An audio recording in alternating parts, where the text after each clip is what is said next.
BBM, Bibiche Mbombo officiel, toujours à la pointe de l'information.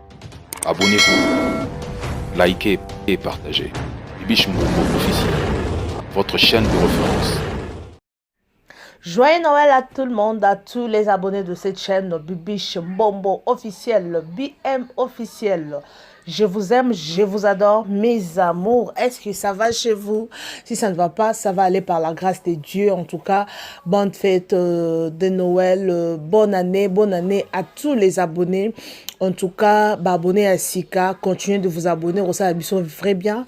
Et surtout, n'oubliez pas de cliquer à cette cloche de notification pour ne pas rater l'une de nos prochaines vidéos. Et on ça la biso vrai kitoko. Vous informer, c'est notre souci majeur. Et on te lingara anytime. Toya, to informer bino concernant sujet nyonso oeza koleka vraiment nzambe alola apambola bino. Merci beaucoup. Voilà. Et inaki lobina pourquoi donc c'était déjà minuit, on a lobby et on a cocaté tellement hier j'ai beaucoup travaillé, tellement on a toujours travaillé pour nous satisfaire bino. Voilà. Il dit entre l'artiste Davina Apua, Dacosta, artiste et comédien, et grâce Temo Oaza, chroniqueuse. Qu'est-ce qui s'est passé au juste, Mamoza Yakoyinda? Hier, j'ai suivi des images, excusez-moi. On m'a envoyé une vidéo pour me dire que Bibi Chitala, donc Bibi Cheloko Kotitala, Loba, Lobelango. Davina Apua, Tobi que c'est une femme mariée. Aza marié, toyebi vinaye, ceux qui a divorcé dans mon bal, mais c'est qui est connu que non, elle est mariée. Elle est mariée, mère de 2 ou 3 enfants. Et d'accord, cet artiste comédien, Azapé marié. Il paraît que Azana moi sinaye, bazarane sikamoko. Et grâce Temo, c'est une chroniqueuse, boyebi que non, Azana mobile naye quoi. Donc c'est ça. Donc hier la vidéo, moi je crie que Ezaki montage na monyango eza soit eza comédie parce que Gabriel Azana baja mo émission en salara. Azana baja mo émission en salara lokola réalité batbazo soana batbazo asele émission mo batbazo soana donc eza vraiment réalité.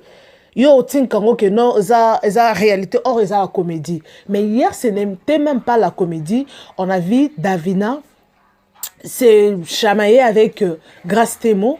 Il paraît, selon explication, il y a Moura. Il paraît, Baouta qui se place, il a fallu qu'il ait fait et qui n'a pas ça besoin et l'autre pas d'Acosta. Mais Malika, ce qui Malika lobby, d'Acosta ndé a bengi saki bango. Mais Moura lobby que non, il a fallu besoin l'autre version et ça un peu flou. Mais sauf que bayaki wana bakuti Davina et Davida a commis ko boudé bango a commis ko loba soki nini donc et bendi discussion na talaka grâce mon père zalaki wana siliki Malika siliki ekere na bango siliki nde bitumbe bandi wana o bitumba wana eza ya nini bandeko o bazo welela mobali ngonde Dacosta il paraît Dacosta za mobali na ye Apua, P. Davina, Aza, na mobali naye. Alors, qu'est-ce qui se passe au juste? Est-ce que c'est vrai? Parce que Davina Apua, c'est une femme mariée. C'est l'un des Obiso Yoka. Alors, qu'est-ce qui s'est passé au juste? Est-ce que Dacosta a dit dans cette vidéo, pourquoi faire une crise de jalousie? Yomona Batosa Léonine. Il paraît que c'est Davina qui a commencé. Yenda Bandaki. Comme ça bango ba longa comme ko longola bango comme ko finga bango donc a répondre ki bango mabe bango peut tellement bazalaki wana sur place balobi bango baza donc bana mabe baza genre image mabe na internet en tout cas bako tika donc baza vraiment na posate que moto a manqué bango respect et tout monde qui bango ba réagir ça qui Davina directement a giflé Dacosta. Ayebi pourquoi obengisa kinga a oyebaki bango bakoya obengisi basi na yo obengisi nga pourquoi a giflé mbata et ko soit na wane bandi mais dans cette réaction wana ezana loko lobate selon moi Davina, cette Davina, l'artiste comédienne, oh bato mingi balingaka parce que na landi na live mususu babi to lingaka fi wana, mais elle nous a déçus. Elle nous a déçus. Comment il y a sa femme mariée abimaka na mobali mususu. Abimana d'accord, c'est pourtant d'accord c'est ça na mwasi na ye.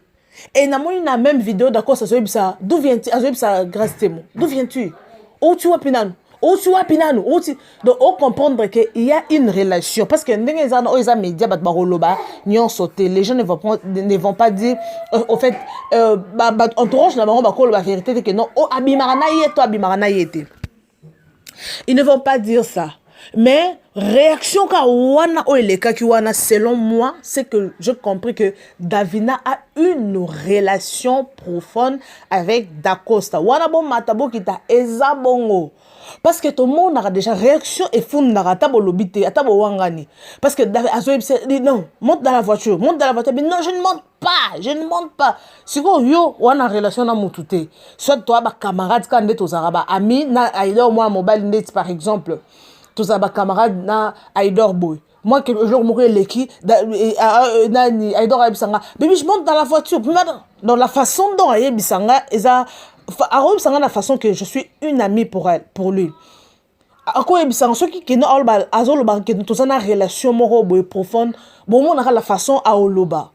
Mais na comprendre que notre Davina a la relation. Bon, matabo qui ta a la relation, bon, peut s'en raison. Bah, on va boy, bon, peut s'en raison. Eza bongo. Baza na relation moko na kati wana et grâce témoin soit disons azana mobile na ye bat balobi aba mona ka voyage aka et tout azana mobile na ye. Alors pourquoi d'accord ça ko tout na ye? D'où viens-tu? D'ailleurs tu viens d'où? Oh tu vois peu biswana e bani wana pour moura lobi que ba bengaki d'Acosta numéro na ezolekate.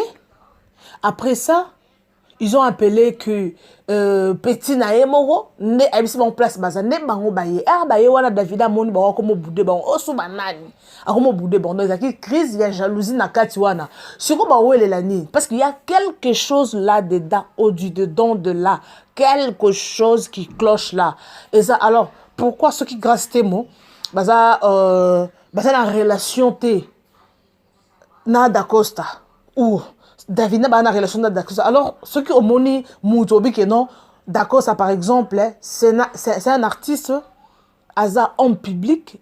À cause d'un bâtonnier, c'est bien. Alors pourquoi faire une crise de jalousie? Selon Davina, je ne sais pas. C'est la qui jalousie pour amona qui grâce témo. On a évité. Peut-être que ça a antécédent dans bango mususu. Oh bisoto évité. Mais tant que ce qu'on a une relation na mutumo Aza public, Aza public. Alors pourquoi réagir de la sorte? Et surtout que yo moi na moi aussi un visage public. Moi je condamne Davina premièrement. Pourquoi? Demandez-moi. Un an nous soi-disant Aza femme mariée tout matato kita Aza femme mariée ce qui bakabwana là moi je ne sais pas si c'est vrai que non Aza femme mariée kaka ndenge ezoloba mawana ako je boy tata que non so kazo tricher mobile na ye attention basa na relation na d'Acosta. Il ne peut pas agir comme ça. Elle ne peut pas agir comme ça. Si c'est vrai, il faut aide.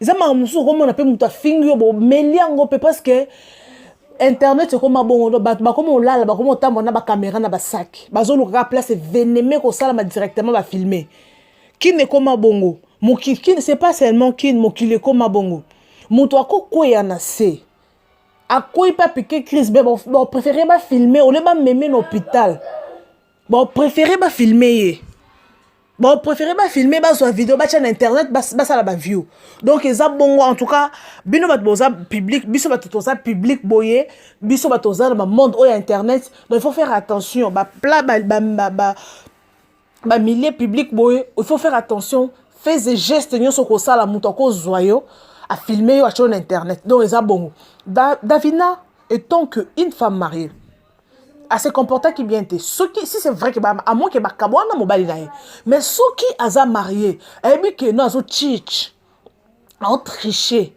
mobile na ina d'accord à quoi agir comme ça tant que ça crée sa jalousie ceux qui besoin qui n'ont pas tricher ou bien besoin d'avoir relation na bino pourquoi besoin d'avoir place moi à public pourquoi place moi à public pourquoi ça peut na relation na bino entre vous les artistes et ça on peut les soumettre na condamné na ngapete Davina non pourquoi na condamné atonga na condamné c'est parce que c'est une femme mariée jusque là parce qu'on a preuve ta kabwani beaucoup ça là bon fait écouter na côté na bino oyo batba comme on a bino te pareil bon fait place moko eza peut-être en cachette beaucoup ta nandaku beaucoup na restaurant moko bezara batute au place mo qui les a raté beaucoup ta na kuna beaucoup ta ni kuna bo sali ba na bino ya c'est bon.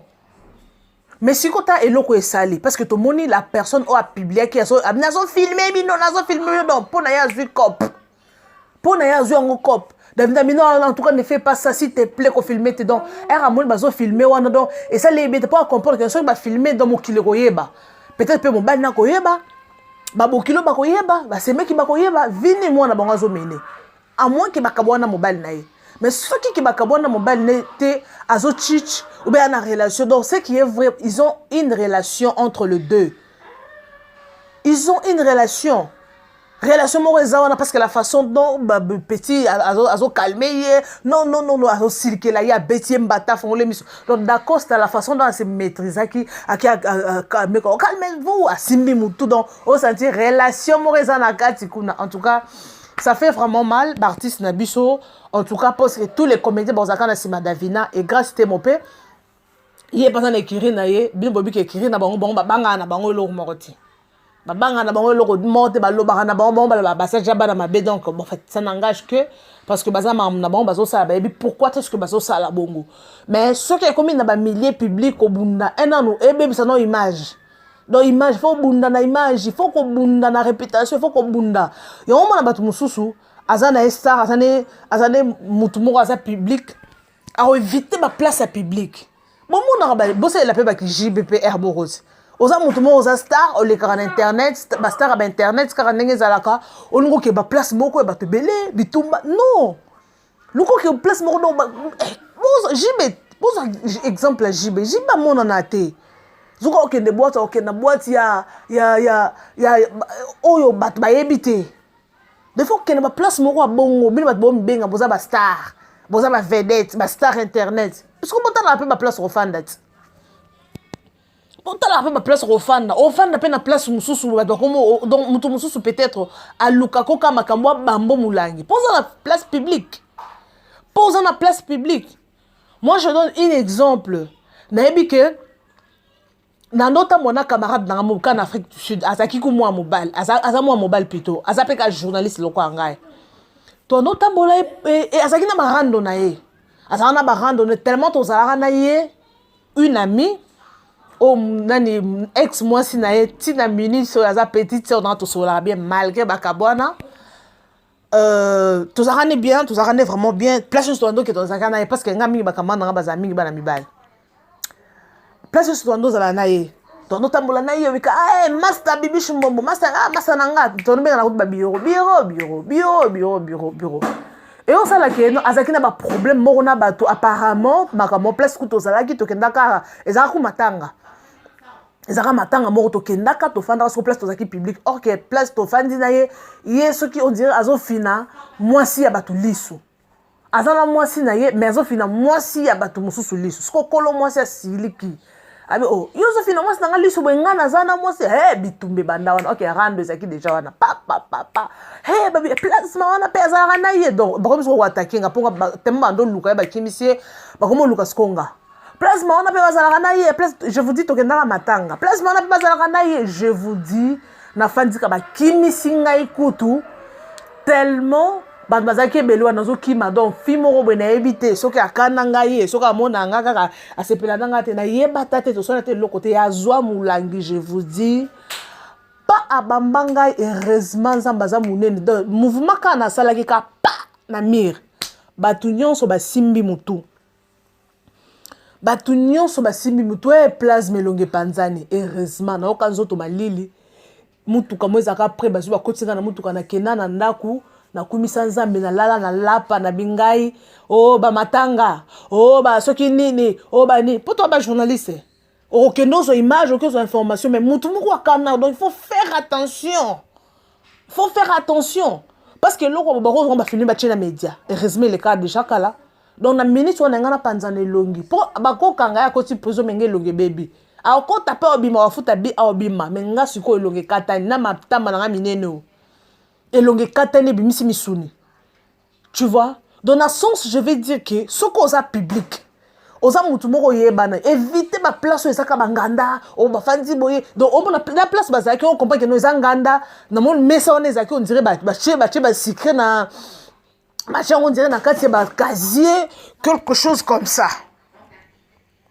donc banganda il faut qu'on éviter ba place moko oyebi que non il faut qu'on éviter parce que ozo le kana TV wana oyebite mutu ni akana yo oyebite mutu ni oyo zala ne ba problème tu ne sais même pas.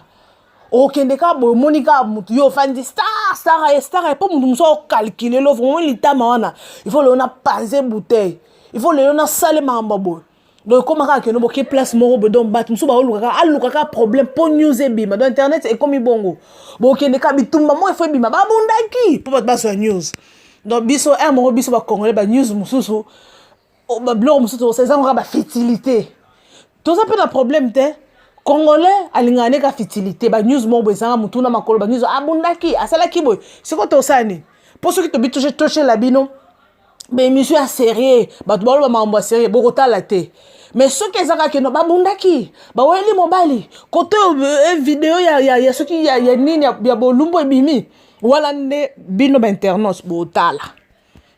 Mais si on a la Bible, histoire vraie, ma cambo bien, ma conseil bien, ma prédication, ni bota la tête. Ce qu'on peut faire ça, pour analyser les news, on n'a pas de choix. Et ça, il y a un bazolinga. Ce qu'on tient, j'ai une mission à boy. Au moins, on a batali.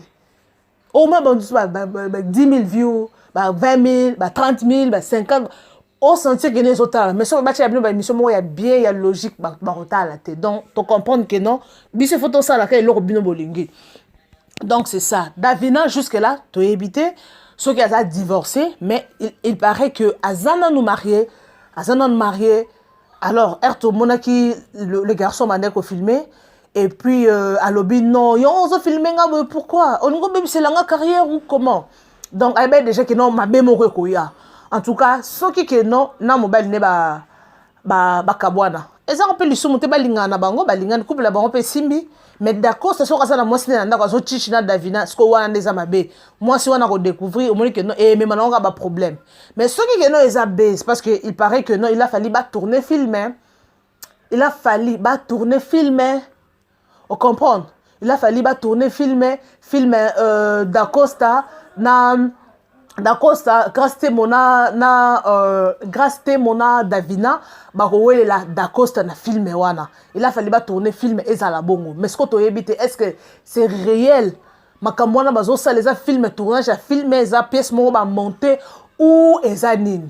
Donc mais ceux qui eza buzz de mauvais goût. Eza na sensité. Mais ceux qui c'est réel en tout cas, tu évite suite bon kaka. Bon ba na rope na ebi ke ba oleka mission ba koloba. Biso tellement news eza wana to koloba news oignon se kole kaisa na internet to kolobela. En tout cas bon s'abonner, ceux qui vont s'épé na bibicho bon na bino plasma, bon continuer na ko s'abonner et indi déjà parce que na ebi ke ba émission zo ça ma par-ci par-là, si je comme kayango grâce te ba bundina Davina d'Acosta. Internet ko yinda ka bongo. Mais tellement tolinga rabino et on to bino news. Donc c'est ça. Merci beaucoup, abonnez-vous. Un grand merci à Samuel Tabia, la papa social. Merci beaucoup. Mon thème malamu et loutaye. Donc sitôt dit, sitôt fait. Donc on a bien kaye sitôt dit, sitôt fait.